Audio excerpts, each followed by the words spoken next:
המפקחת אקה, בבית הספר הזה התקשוב לא על הכיתה. מדוע, חסידה?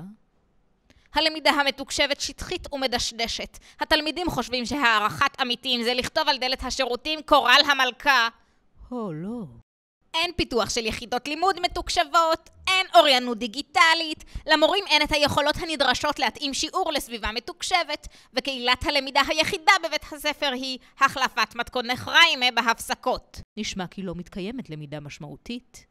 התלמידים בכלל לא יודעים היכן מעבדת המחשבים. נכנסתי לשם והדפדפן לא עודכן מאז שנות ה-80. חסידה, בשנות ה-80 בקושי הוכנס מיקרוגל לבית הספר. כנראה המחשב הפך לכלי עזר לניהול נתונים, אך אין השפעה על תרבות הלמידה.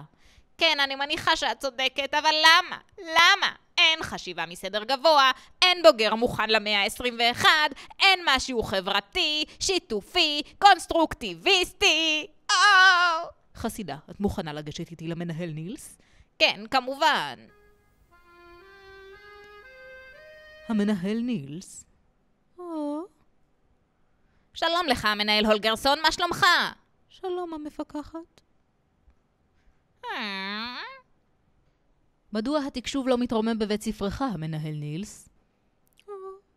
רק בחודש האחרון הציגו לנו רשת חברתית, ערכות הצבעה, קבצים שיתופיים וויקי.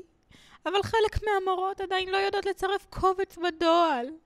כבר שנתיים שראש העיר מבטיח לי כיתת מחשבים חדשה.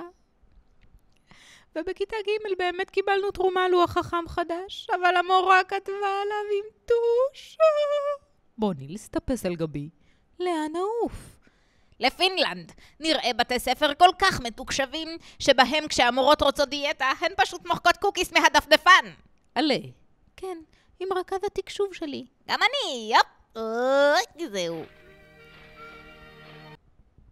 אל תדאג נילס, אני אלמד את כל התלמידים פאורפוינט. כולם יכינו מצגות, העשייה תתרומם למעלה, מעלה, כן.